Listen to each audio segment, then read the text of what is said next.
From McGill, Robert Hasegawa joined the Schulich School of Music in 2012, for which he was faculty member at Eastman School of Music.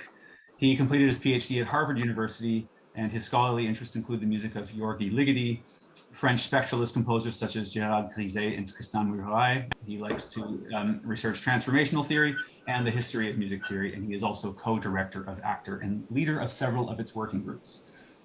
And finally, Caroline Traube is a musician and engineer by training and conducts research and teaches in the fields of musical acoustics, organology, psychoacoustics, and computer music. Since joining the Faculty of Music at the Université de Montréal, she has been actively involved in the development of several academic areas, from electroacoustic composition to musicology. And she directs the Laboratoire de Recherche sur le Geste Musicien, the LRGM, and is a member of OICRM, Kermit, and Brahms. Okay, I'm just gonna click got it when I see this meeting is recorded message in my face. Those were our four panelists. I forgot to introduce myself and Jimmy LeBlanc. We are the co-chairs of the Training and Mentoring Committee at ACTOR. I'm presently a ACTOR postdoc, and Jimmy LeBlanc is a professor of composition at the Université de Montréal. So without any more preamble, let's jump right into some of the questions that we received. Thank you very much from those of you who registered and submitted questions beforehand. We've got 6 nice questions to get us going, and if we run through those, we have some other things we can talk about too. So I'd like to start. Well, here's an interesting one because of especially for who's in the room with us here. I'd like to begin by talking about how one structures a multidisciplinary CV. We have a lot of scientists, performers, composers, theorists, musicologists in the room. And this is something that's increasingly common when we see job applications and funding opportunities for interdisciplinary research.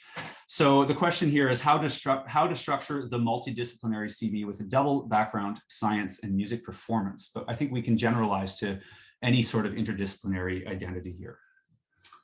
So I'm just going to open the floor to the panelists to speak up and raise their voice whenever they'd like to.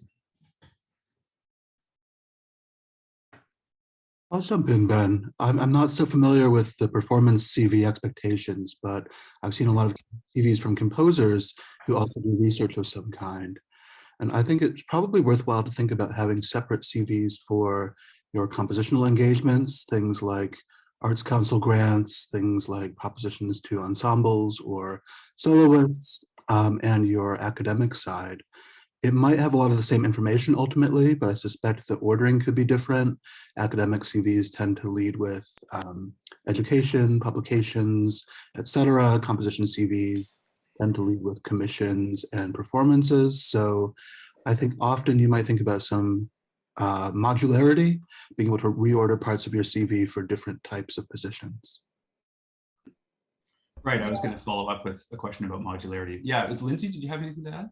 Well, I was going to second that about the modularity, and depending on the job that you're applying for, things may be a little bit different. I will say for all of my jobs, because my background is in performance, and then I have a degree in music theory, but also an interdisciplinary take on that.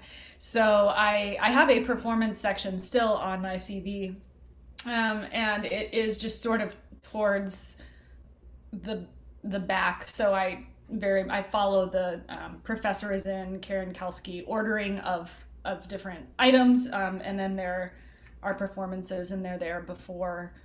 I can't remember exactly, but I'd be happy to also share. I could share my CV with the group. I didn't think about that beforehand with materials, but yeah, I'm happy to share how mine is organized. But I do have a section, and then I would also just add that I would think of the cover letter as an opportunity to point things out in your CV, because nobody's going to read every line of your CV.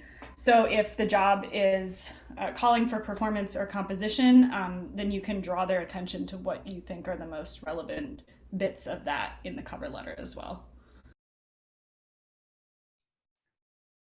Just as a follow-up to that, is there ever a rationale behind, we talked about ordering and modularity, and those are very important, I think. Is there ever a rationale to excise something completely from a CV? Is that and this can be from your perspective in reading CVs. Like is tentative relevance worse than it not being there at all? I guess you could say. I think you don't want to look desperate. So if there are, well, the biggest thing excising for me that was the hardest is letting go, and this is me being very early career, letting go of anything from undergraduate, which is again advised and professor is in. And some of those things for me, like a lot of my performance stuff is from undergraduate because I did less of it when I moved to a different discipline. So I do have some things like my summer festival orchestras are still on there, but at some point you've got to let go of like the undergraduate stuff because you want to present yourself as a professional and not a student. I don't know. I would love to hear from other people on the panel what they think about that. I agree with that. Sometimes you see things from high school, to grad school and doing CVs, which is just in a line, I think. But by the time you're applying for, let's say, professional jobs, I think you want to emphasize maybe the more recent work, the graduate school work, partly because you're trying to get your readers to think of you as a colleague and not a student. And if you have tons of undergrad stuff, it makes you seem, I think, more like an undergrad student in some way. Not, consciously, but it sends that sort of message. I think if you had a really long performance CV or composition CV, you might consider a slightly reduced version for say an academic job, and call it selected performances, whereas your performance CV might literally have everything you've done. You might just do the highlights for a music theory or musicology job, for example, from my own field. I have a question. Are we also considering an application to a performance or composition? Certainly, we can switch this. We can think about this from either perspective, for sure. Yeah. Because I guess this is, so we have lots of actor members who have a hybrid profile and who can apply either to a researcher position, more professor researcher position, or music practice teaching position, right? And yeah, maybe I have a comment on this.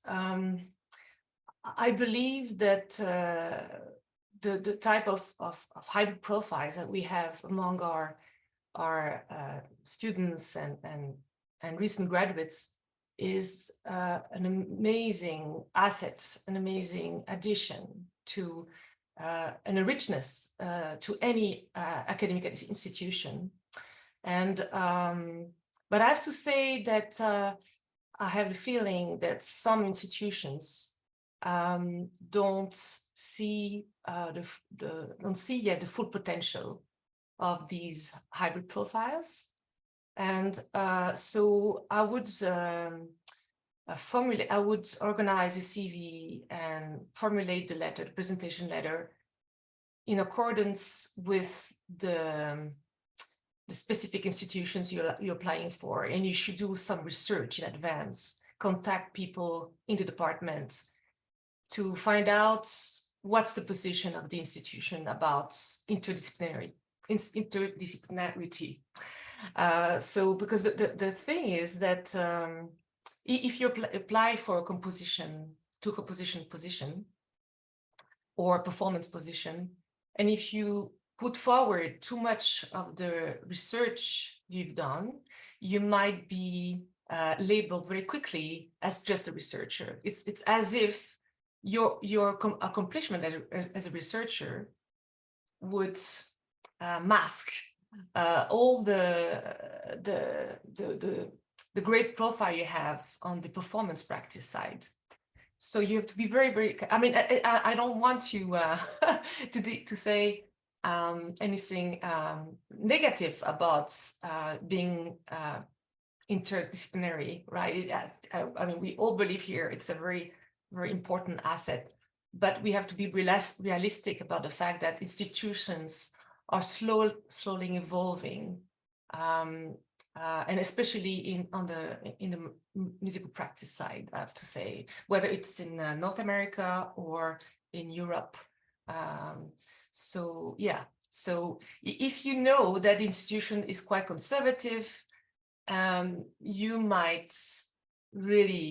should focus really on the traditional way of presenting your CV and really focusing on a traditional role of what a performance professor is.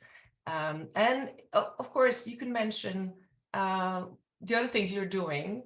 And once you get hired, then you'll be able to transform your institution and really, you know, like you have to hide your game, I would say. So I don't know what the other panelists are thinking about this. This is what I've been observing on different, you know, committees and even in my own institution. I agree with that, because in France the things are rather different, I mean, than in Quebec or in the States, because when you are candidate for a performance situation, you come from culture ministerial. Ministre de la Culture, Ministère de la Culture. I don't know if it's right in English, but when you prefer to have a teaching position in the university, you depend from another ministerium. So things are a little like you said, Caroline, because when you want to teach, for example, piano in a conservatoire, the research is sometimes less important for the people who will engage you. And at the contrary, when you make an application for a university, practice is less important. So the proceedings are quite different. I hope it was clear.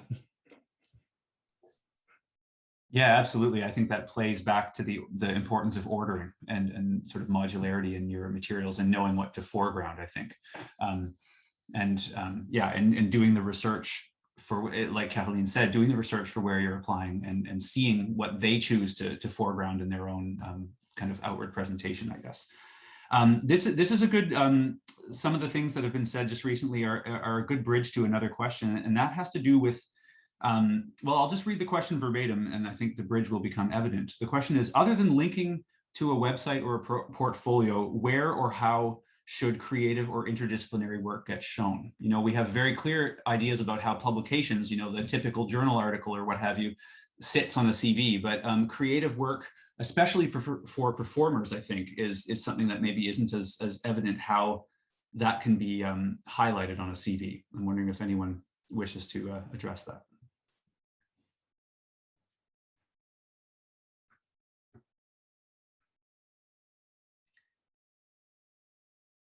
I have to confess, Ben, it's not really my field, and I suspect it's better than I do as a practicing percussionist.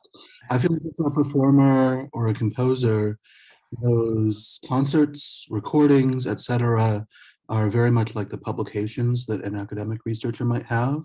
So I think they would go quite close to the beginning, maybe after something on your training, maybe something on particular, you know, positions you've held in the past. Those are usually, for me, the first two things. I would think you'd be right into a list of major performances and recordings. Yeah, that's, I've often thought about the time it takes to write a journal article versus the time it takes to record an album, for example. And to me, they almost seem similar. And so I almost think of those two things as, and then maybe a concert is like a conference presentation. Like I start to think of things in that sense. For me, that's what has worked in terms of how I highlight different things from my different sides. I don't know how much truth there is in that beyond my own experience, but Lindsay, I saw that you unmuted there.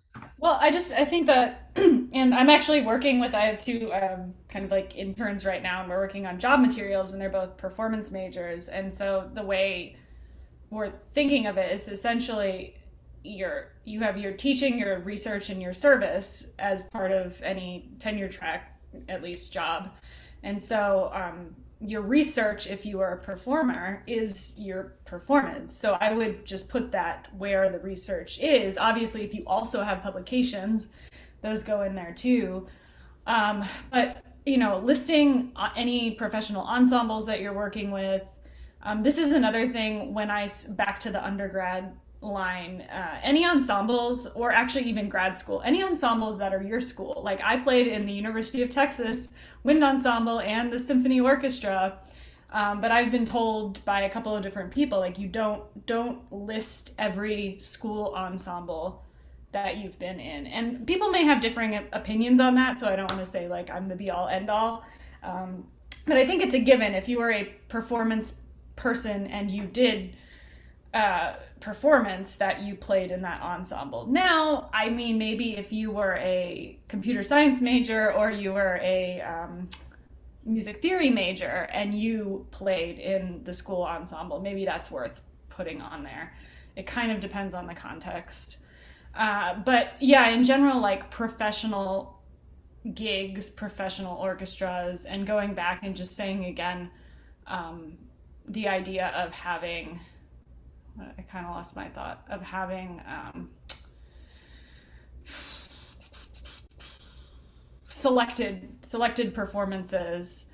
And if you, I mean, the other thing about putting selected performances and not every single thing you did, you can highlight things that are important, but it also seems like if you have a lot of impressive things and you're selected, then it's like, oh, well, they must have a lot of things, maybe. I don't know. You know, but if you have really kind of quality selected and you don't list like every community choir concert that you've ever sung in, then.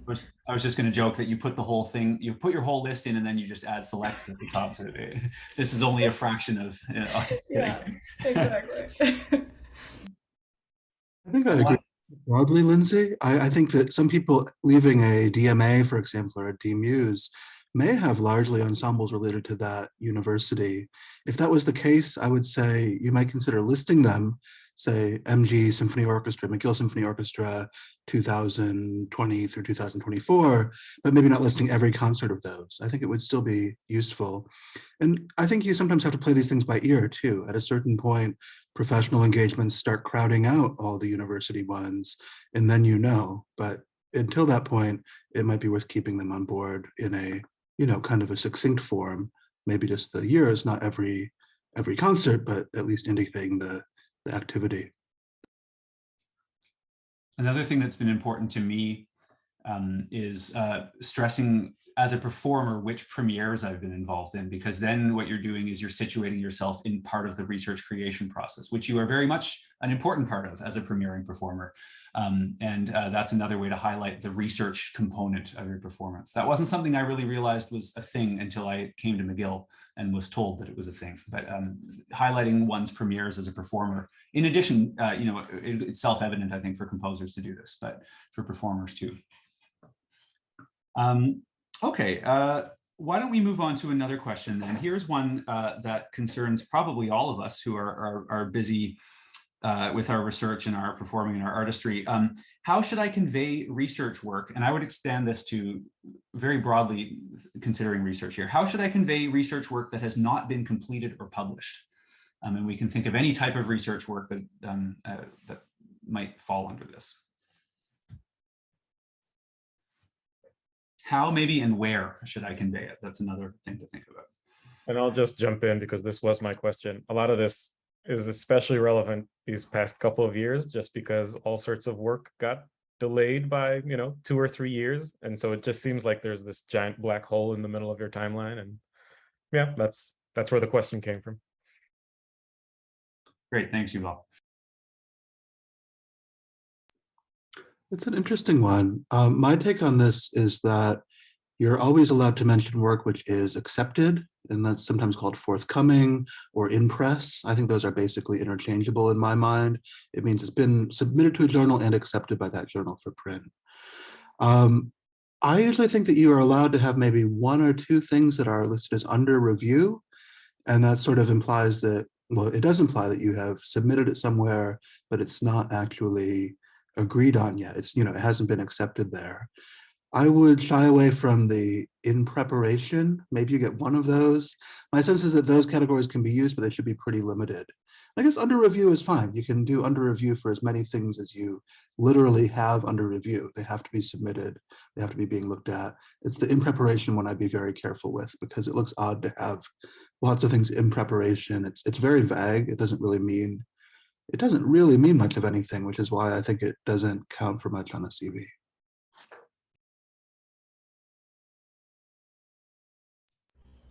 You can mention as well, if you do have something that's in progress, in preparation, that you think is really important and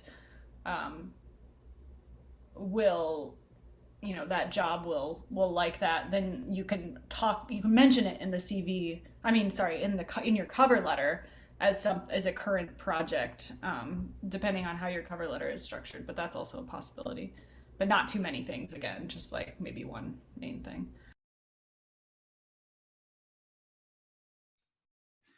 Perhaps another way to think about this too is if you received a grant to do the research and the research isn't yet completed, you can definitely highlight that the grant has been received.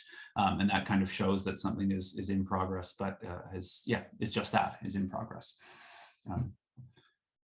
Just thinking about that, because we all are striving to get grants in our lives, especially if we're in Canada.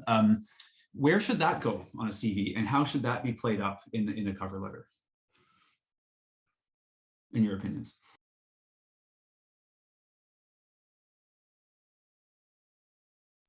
On the CV that I use for McGill thing, grants come right after education and positions. So basically it's the first list of work.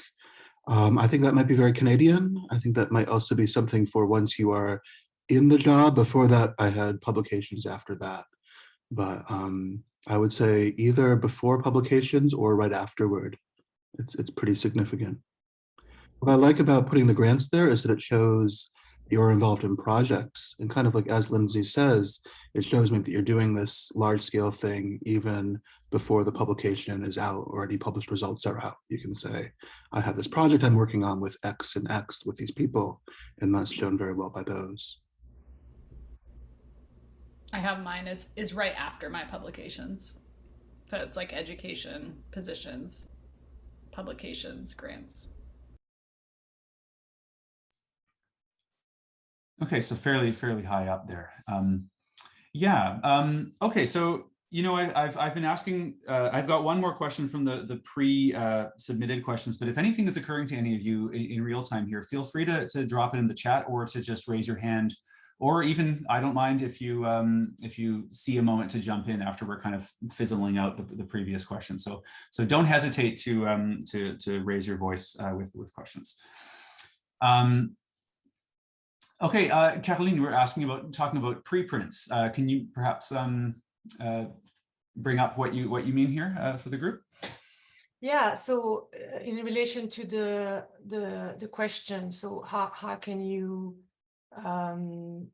give some visibility to research work that hasn't been officially published yet? So there's also the idea of sharing a preprint of a paper.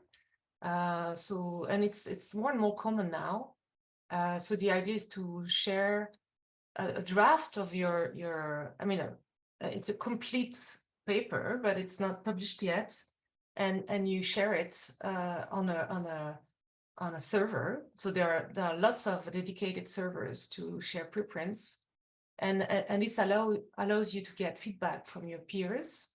And it can help you even improve the paper before you submit it to an official journal. So in Europe and France, there's the HAL server. I don't know if Pierre can comment on this, but I know it's quite common to share theses and papers. But so you could also share a preprint version of a paper that's officially published in a journal, but without the proper formatting. It's not a exact copy of the paper as published by the journal, but it's without formatting usually. Yeah, we usually call that an accepted manuscript. I think that's exactly accepted manuscript. Yeah. So I don't know if it can,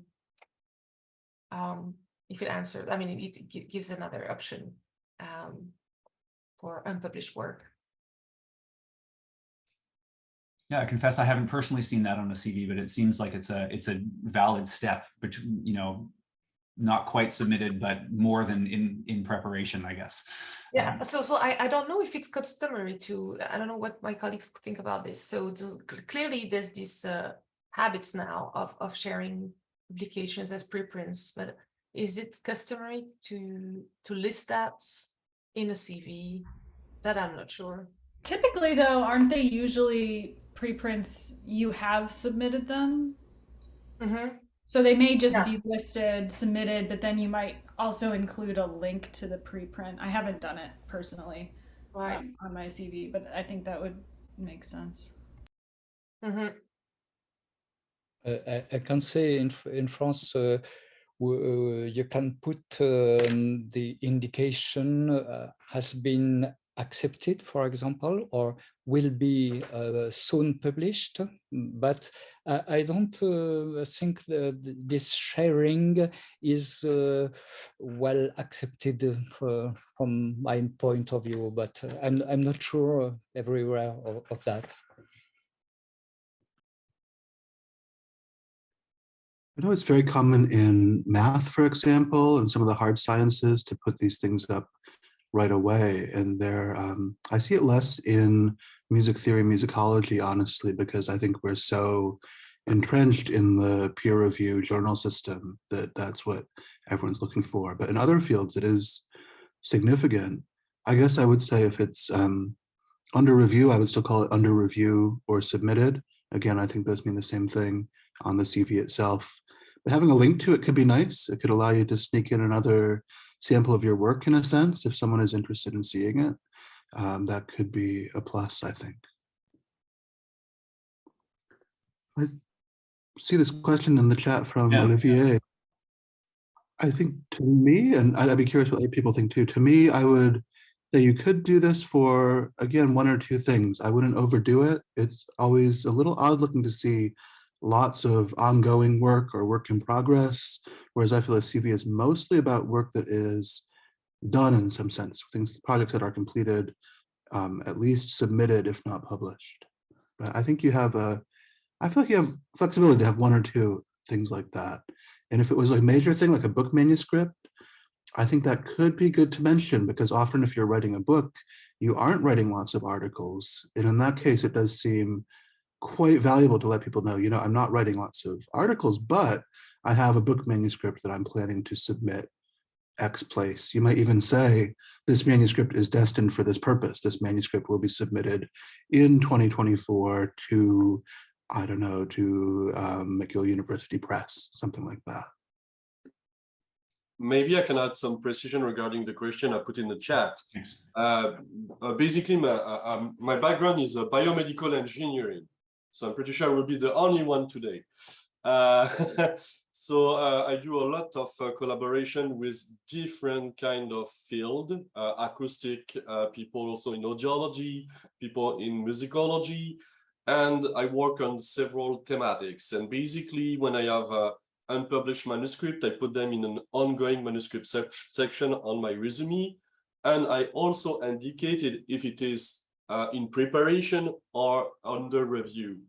And why I do that, it's because I want the selection committee to be aware that I am working on a transdisciplinary project that has not been published yet, but will be in the very upcoming future. So I was wondering if it is a good idea or a bad one.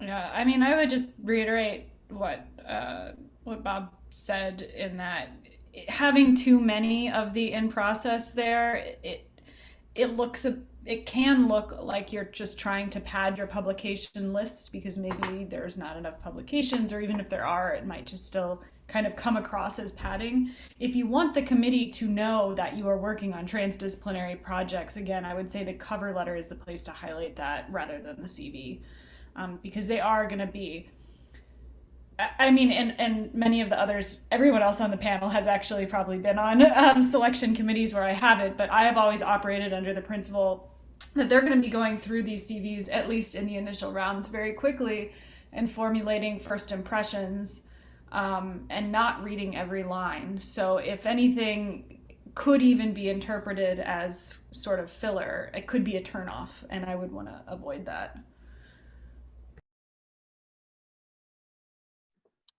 Interesting. Just basically a follow-up question then. For example, like collaborations with others, things that might, take, who knows, another 2 or 3 years, right? Let's say I'm doing some big actor project and, the funding is still 3 years, but there's a lot of odd bits of work and collaborations and things. So maybe instead of saying, oh, this publication will happen at some point, you just mention the project, but then where do projects fall in with all of this stuff? It's not exactly a grant you got, but you are part of some kind of active research group, right? And so would that be in the CV or really the cover letter? I mean, if you're on the grant, you can list it as a grant. If you're part of it's probably a little contextual. If you're part of the project, then if it's a really important project to your identity as an applicant, then I would put it in the cover letter. If you're a research assistant or a postdoc as well, you might be able to list that as in a separate category, essentially as a position you're holding as a research assistant working on X project with such collaborators. That would make sense to me. So you're indicating the activity more than the outcome. I'm thinking back to Olivier's question. I'm kind of finding it appealing to hear about some of those wide-ranging collaborations and to have that acknowledged. I'm thinking that sometimes, to me, it depends also on what your publication record is. I think if you have a number of things that are published, you in a way have more room to say, and I'm working on these 4 things too. Whereas if you have one thing published and lots of things that seem a little bit vague, that might be less appealing, if that makes sense. Having some things out there makes it seem more more convincing, more probable that those things will get into print in some form.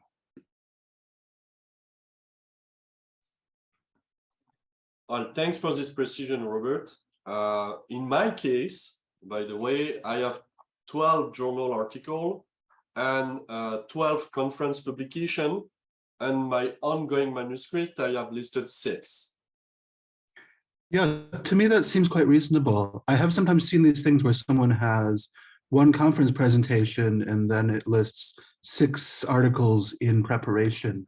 And that just is sort of a puzzling one. It feels like maybe they are a little vague about those plans. Maybe those, who knows when those articles in preparation are going to become something, So I think in your case, that sounds like a very good balance. I have seen things where it feels like there just aren't enough documented outputs to kind of balance the more, let's say, the more tentative or the more in progress material. Thank you.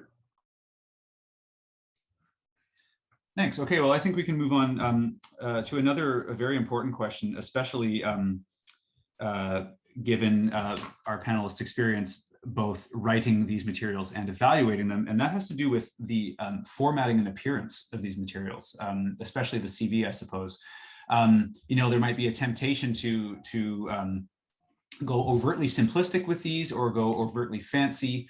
And given the way that these materials are judged and how they're formatted online through submission systems, I'm wondering if our panelists have anything they'd like to share about the role of formatting in application materials such as the CV and the letter.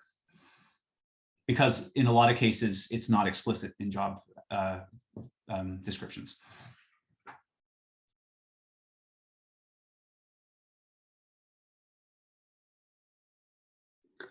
I am a super simple formatter myself for these things because I feel like it's lets people concentrate on the content a bit. I feel like doing these very kind of plain text things also indicates that you're a person who uses words a lot, who does a lot of manuscripts, who's sort of comfortable with just letting the content be there. So I like to make sure that it looks good, that I don't have stray lines here and there, maybe on pages that the headings are distinguished somehow so it's easy to scan.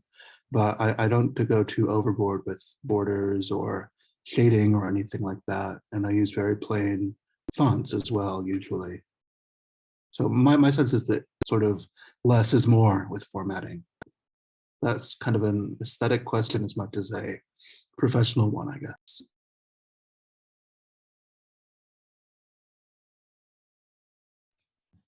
Any thoughts to add to that?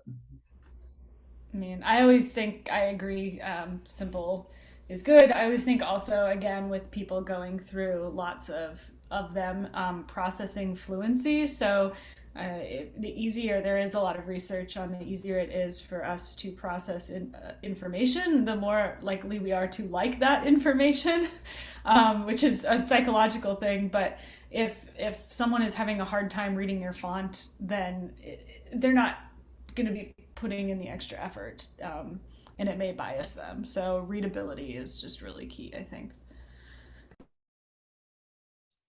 Thanks. Yeah, we have two things in the chat here to address. The first is a question from Julia. Is it a good idea to put in a photo on a CV? I understand that this might be a region-specific thing in terms of what I've seen in my life. For academic jobs in North America, speaking for my region, I guess it would be a no. Maybe different for performance. And I think in East Asia, for example, photos are quite common on CVs. And what's the sense in Europe about this? Do we commonly see the photo? About picture, you mean photo? Yes, it's obligatory for the university. You have to do that. I can show after a file, a typical file for the university, if you want. And yeah, that would be I've put some information about what we have to give as information, documents, and so on. It's a general planning, you know, for that at the university, but rather for research positions, not exactly the same for performance situations.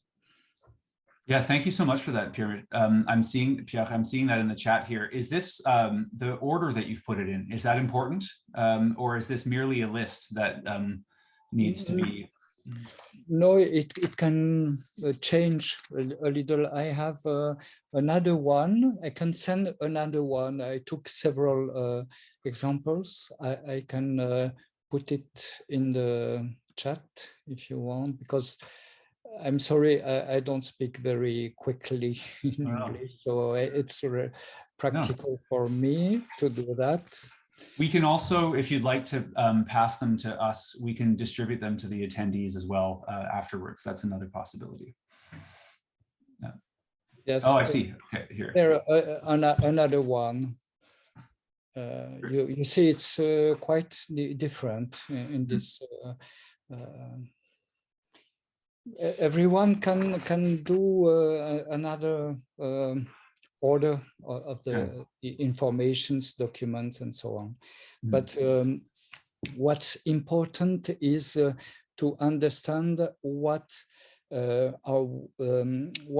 the commission is waiting for, because in some cases you have to emphasize different things and not the others, and so on. And in France, in Switzerland, or in Germany, it can be different also. Right. Yeah, that's a very good thing to consider. And it seems to be that, you know, no matter how opaque the posting or the expectations may seem to you as an applicant, there's always it's never discouraged to reach out to the head of the committee or to an administrator at the department to ask for clarity if it's sought. That's always been my experience anyway, and I'm thinking that that's fairly universal, that there's always a channel of communication if anything is unclear. Yes, it has to be very clear, and the cover letter has to be short, 1 or 2 pages in France. I think so. Okay, that's another interesting thing to raise is length of cover letter. So you're saying 1 or 2 is ideal, Pierre. In North America, what do we tend to like? Rest of the panel. One, I know, as far as I know, 1 to 2. Yeah, I would say 2 to 2.5, kind of 1.5 pages to 2.5 pages seems about right to me. Certainly not more than that. That can be single spaced. We're talking single spaced 12.5 for that kind of thing. Yeah, I guess I've heard that, if it's a more senior scholar, it's sometimes permitted to be longer, but for most of us at entry level junior scholarship, it's 1 to 2, I suppose. Yeah. Great. Jimmy, although I will say, I can't imagine mine is like pushing 2. I mean, like pushing more than 2, and I can't imagine possibly getting all the information that I needed in 1. So 2 with a smallest possible header and the margins are like margins that are 0.9. tasteful. Well, you don't want it to look like the processing fluency, so you don't want to start squeezing the margins, but you could do a 0.95 instead of 1. Get you those 5 extra words. Yeah. Something I've always done is tried really hard to figure out how not to get a half line at the end of the paragraph so that I'm wasting all this space at the end of I mean, if it comes down to that, then maybe it's splitting hairs, but yeah, finding a way to get everything in is a challenge. But yeah, Jimmy, did I see a question before? You had your hand raised a little while ago. Yes, it was to follow up on maybe a few questions earlier, but I think it can come back now. It's about to which extent you want to personalize your CV or your letter. It's related to using a photo or using special fonts. To which extent you want to put some of your personality in the way you present yourself, or it's more generally better just to be as classical or straight or minimalist as possible. So it was just asking questions related to that, how you present yourself. In formatting more though, you're in format, in what you can use in a CV or a letter. Because most of the time, I guess that when you want to use some more graphic things or special fonts, it's because you want to show something of your personality that is not, I guess, that is of course singular and unique in some way.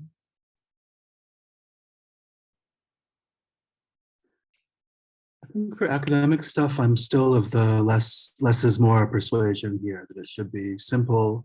There's questions sometimes about letterhead, and broadly speaking, I understand that you should probably only use letterhead if you are permanently employed by a place or have a position with a title. Like I think a postdoc at McGill could arguably use the McGill letterhead, probably not a grad student at that point because you are, you're not an employee of the university as such.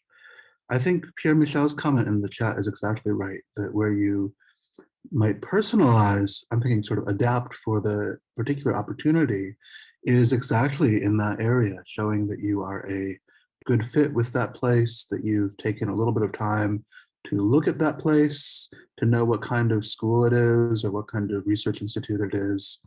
I don't think you have to go too crazy with this. And sometimes you'll find there are categories. Like I recall having a cover letter category that was really for like small colleges where you might teach music history and music theory and music appreciation, and having another letter that was for big universities, which really emphasized research and kind of publication. That seemed really useful to me. So I didn't focus it that much unless I happened to realize, oh, this university has someone who I know well and I know I'll be working with, or this university has a program in this aspect of contemporary music that I want to mention. That kind of thing goes a long way, I think. So it shows that someone has actually done enough research and does have an interest in that particular place. A little acknowledgement of that goes a long way, I think. And yeah, just to add to that, so this is another big professorism thing, is that you must have a tailor for every letter. Like, you must describe why this particular job you are well suited for this particular job, and why it works for you, and how you would benefit them. And I would say, there were many jobs I've applied to where this was torturous for me to write something. And the second round that I was on the job market, I realized that if it was torturous for me to write something, maybe I shouldn't be applying for the job. So I don't know, that might be radical advice, and nobody ever told me or advised me to do that. But I would say spend some time thinking about, do you really want to work there? And if the answer is no, maybe don't apply. Yeah, I think it's a good point about tailoring letters and so on. I think in the interest just of sanity and saving some time, it's good to keep in mind you don't have to rewrite from scratch or make big changes. I think largely you're presenting the same information. You're introducing yourself, your research, your interests. Maybe there's 2 sentences at the end of the second paragraph that you change each time. Or I know in mine is often like the end of the first paragraph where you talk about your interest in the position, and the end of the letter. So those are kind of this is why I want to be at your university, and at the end you're reiterating that somehow. So keeping that in mind, like what can be repeated and what can be adjusted, I think is a good way to save yourself some time. Yeah, if you know someone who's working in that institution, it's clear that it would be useful to reach out to that person and ask about what it's like to work there, and what are the priorities of the institution.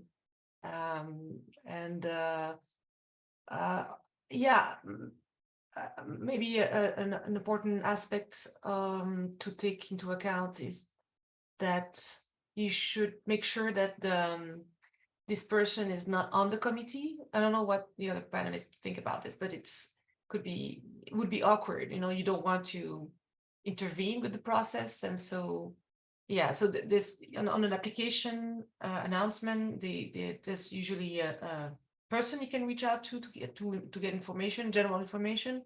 But if you want to have more, in-depth information about what's going on in the department and so on, you could reach out to another person that who you've been recommended to contact, but you should make sure that person is not directly on the committee. Just following that, just from my own experience, sometimes I see in postings that there isn't a person named, and the way I've gotten around that is by being on mailing lists where a person has to share the posting, and then you see who is doing it, and then perhaps that's the person that you want to reach out to.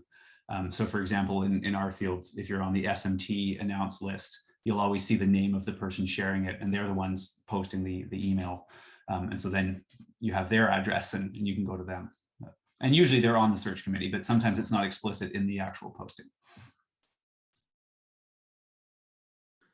I guess something to keep in mind with these letters is that if you're looking at applicants for an academic job, I think everyone on that committee is thinking about what they'd be like as colleagues, assuming that they are, good candidates all around, and there's usually lots of good candidates for these jobs. The next question is, what would it be like to work with this person? How will they fit into the department? How does their work complement things that already exist here, in the program? Do they seem interesting? Do they present their work in a way that's exciting, that you can imagine would appeal to students? All these things go a long way, I think. So that's a big part of what the cover letter is about. I had one professor, one mentor, who said he never read the cover letters. He just read the CVs because he felt that the cover letters were all just puffery. They just were sort of like, they didn't have cold hard facts. They had, sort of self-presentation, and they weren't really to be trusted. So there's that possibility too. In that case, I guess you want to make sure both your CV and your cover letter can kind of speak by themselves.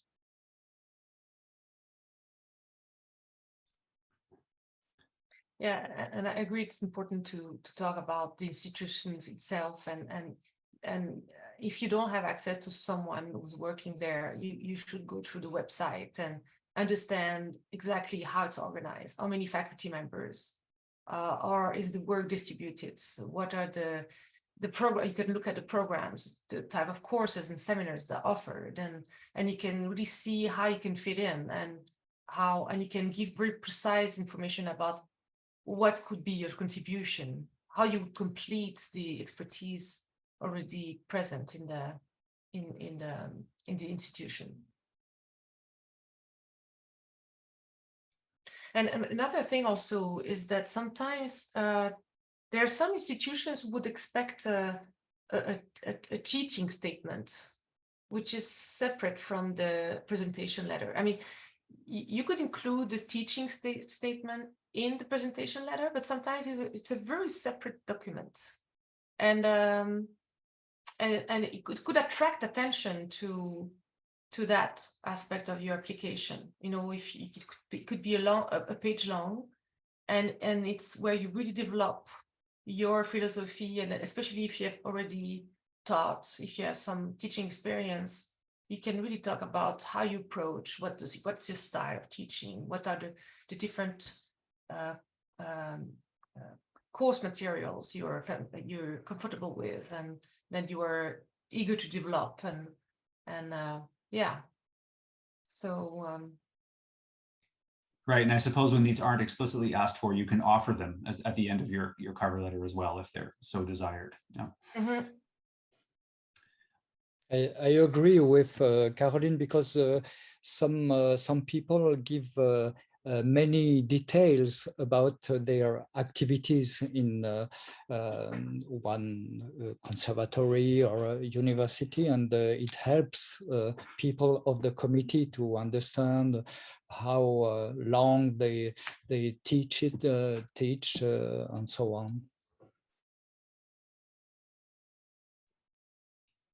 A lot of applications these days may ask for a teaching statement, a separate research statement. Sometimes I've seen that, and more often some kind of EDI statement talking about aspects of how you're incorporating that into research and teaching.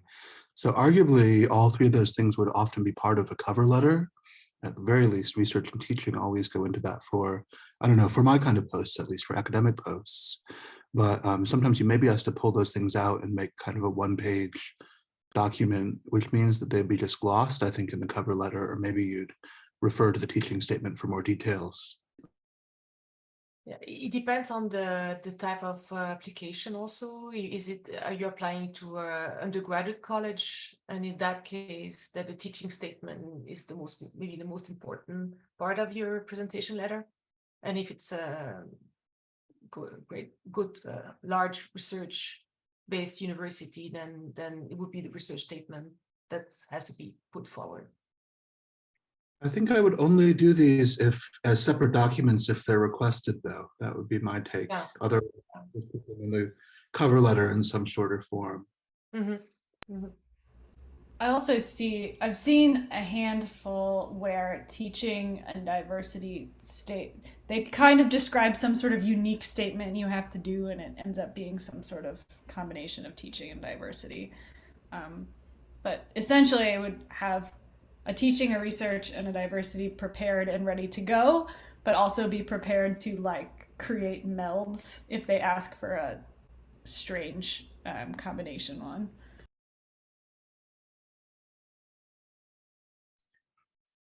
Right, because even if they don't ask, sometimes your greatest hits from each of those can be wound into your cover letter in some way too, if they're really important to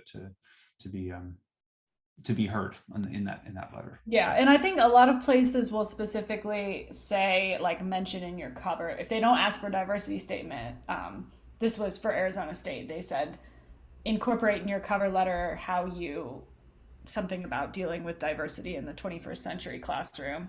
And this also may be something, if you do research on the school and you see that they are even if they don't say in the job ad to talk about diversity, but you see that one of their main tenets that they're advertising is, equity and diversity and inclusion, and that's like part of their identity as a school, then it would be a really good idea to add something in there. And most schools publish their most recent strategic plan for these kind of things too, and these are quite easily available on the website. Read the mission statement of the school. And even though that's this very broad thing, it gives you some idea as to like what their kind of take on things is. Great. I see Olivier's hand raised, and I propose that after that we consider doing the moving to the breakout room. So we'll pass it to you, Olivier. Yeah, just wanted to mention that.